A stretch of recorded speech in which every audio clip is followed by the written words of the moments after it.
Steve Witkoff is already in Moscow. The meeting with Putin is set to begin at any moment. A day of mourning in Dnipro, a bloody Christmas tree in Mariupol, and the largest collection of Crimean artifacts has returned home. Watch the TCH online broadcast for all the most important updates at this moment. My name is Natalia Yarmola. Your likes and comments support us, so don't forget to write about what impressed you or outraged you the most.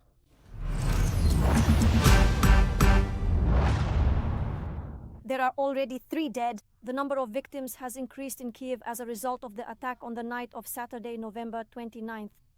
A man who was in critical condition has died in the hospital. This was reported by Vitaly Klitschko. The Russians continue to shell civilians across Ukraine every day. 4 people were killed and 6 wounded. Looters in Donetsk region. Kramatorsk was massively attacked by drones. There, 2 people were killed and 5 injured.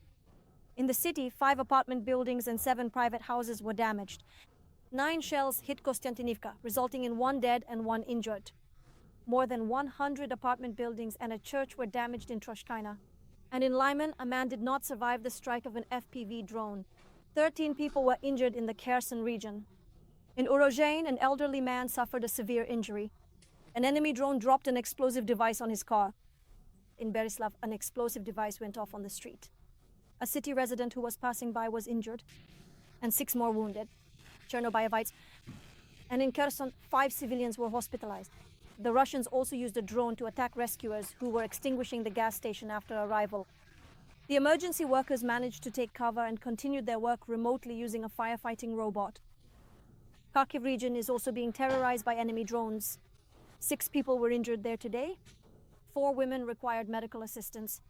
They were in their homes when they were struck by the occupiers. And 2 men were hospitalized with shrapnel wounds. An FPV drone set their car on fire. The enemy is using both kamikaze and regular drones to attack the Dnipro Pokrovsk region. In the Mezhivska community, an elderly man and woman were injured in their damaged homes. In the Samarsky district, fires were extinguished at critical infrastructure sites. In the Zaporizhzhia region, Russian forces have increased the number of airstrikes. Over the course of the day, they dropped 28 aerial bombs on villages and towns in the region. And with all types of weaponry, they carried out nearly 700 strikes on the region. They used as many as 400 drones alone. Homes and infrastructure have been shattered. Enemy Shahed drones once again attacked the south of Odesa region. Energy facilities in Bolrad became the target. A fire broke out at one of them. The explosions also damaged a nearby administrative building and private homes. There are power outages. There are already 45 people injured as a result of the missile strike in Dnipro.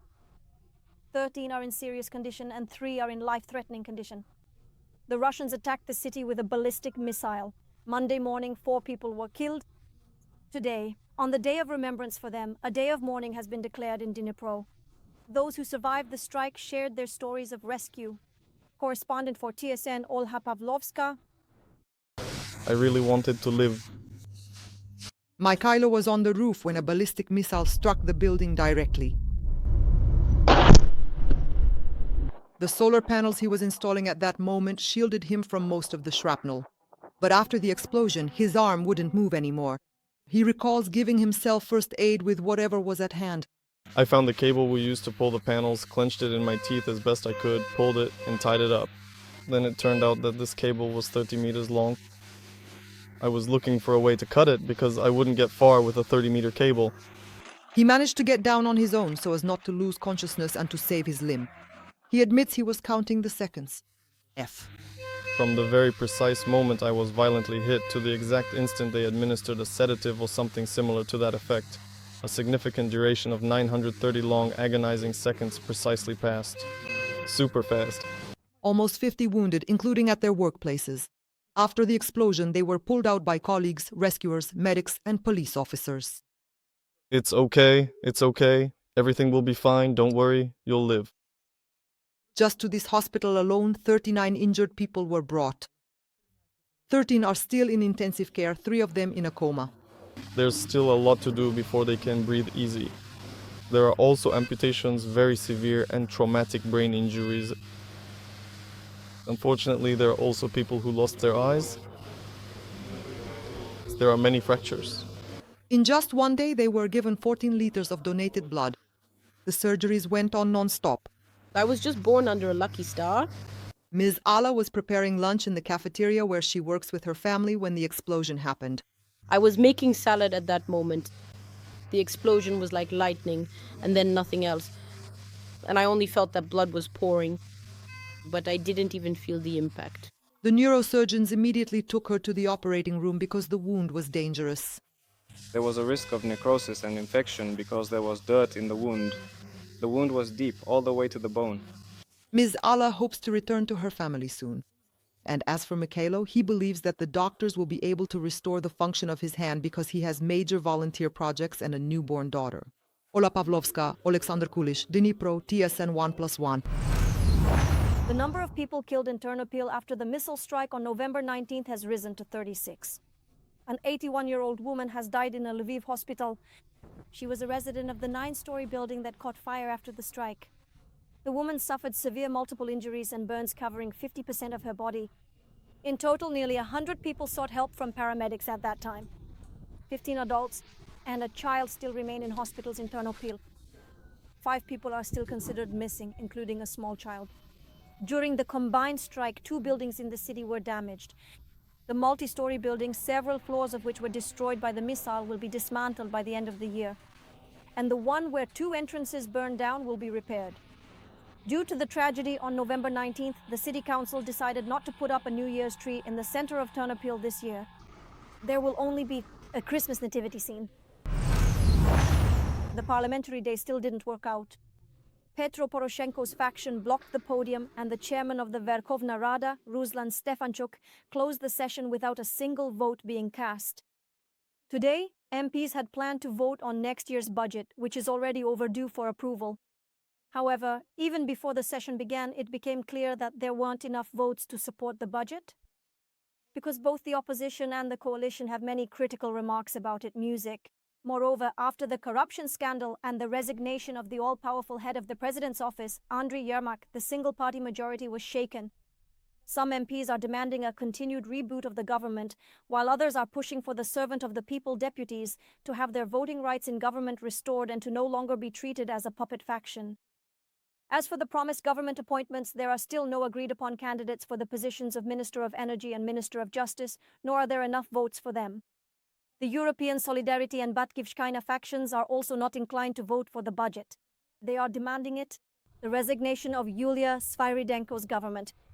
It was with this demand that Petro Poroshenko and the deputies of his faction blocked the rostrum and the presidium. I unfortunately am experiencing unlawful pressure on me as a public official. Dear esteemed colleagues, I am unfortunately compelled to announce a necessary recess in our important plenary session, effective immediately. And at this very moment, Trump's special envoy Steve Witkoff and his son-in-law Jared Kushner are meeting with Vladimir Putin in Moscow. This will be the 6th meeting between an American official and the Kremlin leader since January. During the negotiations, he plans to present to the Russian leader the proposals developed by the Europeans, Ukrainians, and the American side regarding a peaceful settlement. In addition, Witkoff will have a meeting with Putin's special representative, Kirill Dmitriev. The press secretary of the Kremlin dictator, Peskov, does not hide that they want to achieve their goals in the war through peace negotiations. That is to achieve their maximalist goals with a payoff.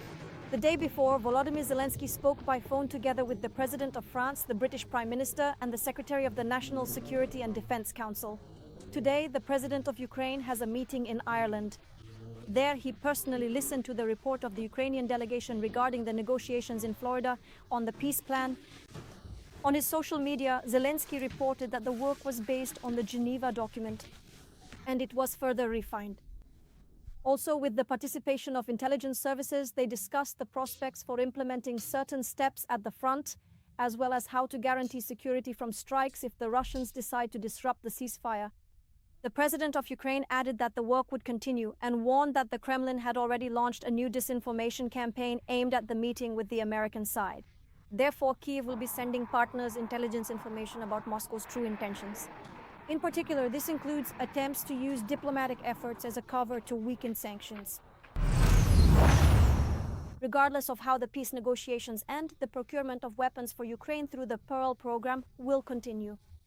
This was stated by NATO Deputy Commander Major General Mike Keller at the frontline meeting of foreign ministers. Currently, the Security Assistance Center is focused on procuring additional air defense systems and missiles. These are intended to cover peaceful areas and provide protection.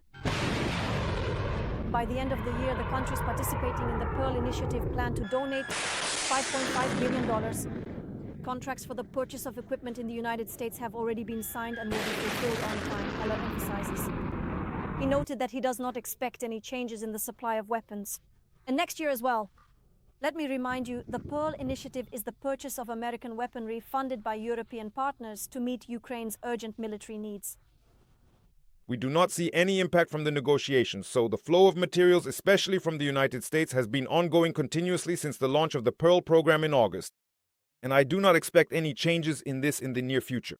And this is essentially what we work on every day. And now to the situation on the front line. Against the backdrop of negotiations in Moscow, the enemy is actively spreading disinformation. Thus, the General Staff of the Armed Forces of Ukraine refutes claims about the alleged capture of Vovchansk, Kupiansk, and Pokrovsk. However, fighting continues, with the fiercest battles taking place in the Pokrovsk and Mirnohradske directions. According to the DeepState portal, the Russians have captured the settlement of Kozatske in the Donetsk region, which is near Pokrovsk.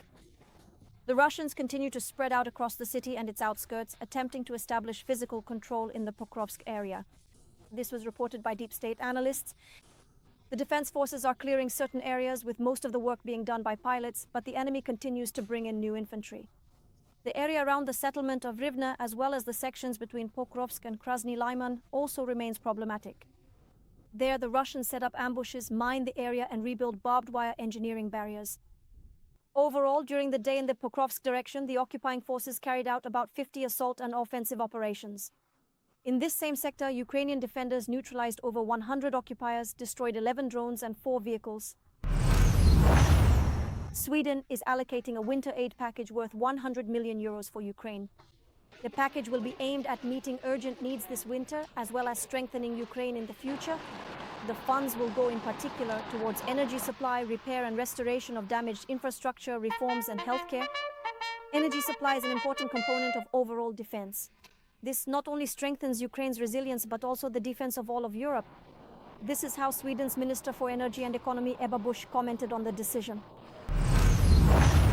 A bloody Christmas tree on human bones. In Mariupol, near the Drama Theater, they have started installing an artificial New Year tree. Photos of the frame were published on Telegram by the Mariupol City Council. There they say the occupiers are doing everything they can to cover up the traces of their war crimes. That's why this year they plan to open the theater season, of course, with Russian performances.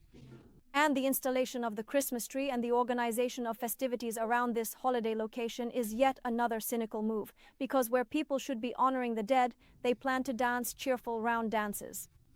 Let me remind you, on March 16, 2022, Russian troops dropped a 500-kilogram bomb on the Mariupol Drama Theater. At that very moment, civilians from the city were sheltering inside the building from the shelling. And not even the word children written on the porch stopped them. As a result of the terrorist attack, hundreds of people were killed. However, it is currently impossible to determine the exact number of victims, since the city is occupied and the destroyed theater building was bulldozed by the Russians. In its place, on the remains of human bodies, they built a new one. From the very first days of the full-scale war, the Russians began turning Mariupol into an occupation showcase. They are actively building new neighborhoods there to cover up their war crimes, and they bring in their own bloggers to film this display. But who is all this really for, and what is actually happening in the city? Share your thoughts in the comments below this video. We appreciate your support, and your likes also help our work. Well, I'll continue. TSN broadcast.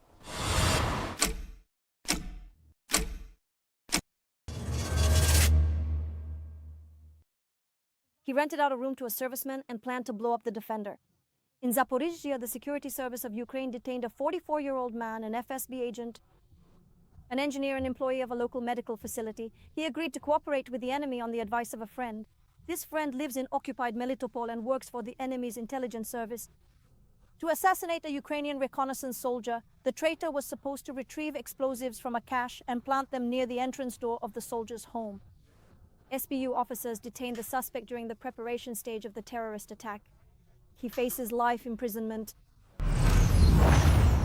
And the largest addition to the museum fund in the entire history of Ukraine, a former MP returned to the History Museum a large collection of artifacts stolen in Crimea.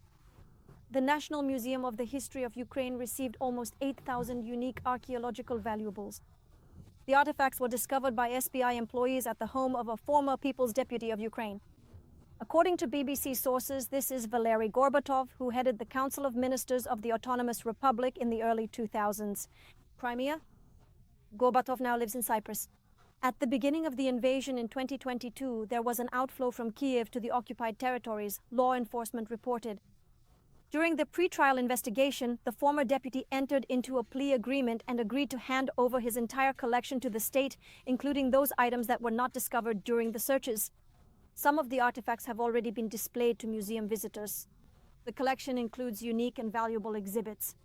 Among them is a Hunnic sword with gold ornamentation a Byzantine icon, jewelry, spears, axes, arrows, coins, chainmail, helmets, pottery from the Trypillian culture, and other items that have no analogues in the Museum Fund of Ukraine.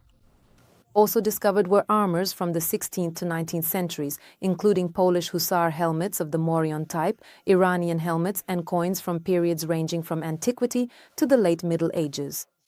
Law enforcement officers also found a Byzantine gold icon decorated with enamel depicting Archangel Michael from the 11th to 12th centuries, ancient and Scythian antiquities, icons, cold weapons from the 14th to 19th centuries, from the First and Second World Wars, swords from the era of the Great Migration, and more. And with that, I conclude this edition of TSN. Thank you to everyone who is with us. Don't forget to like and leave your comments, and be sure to watch the next edition at 6 p.m.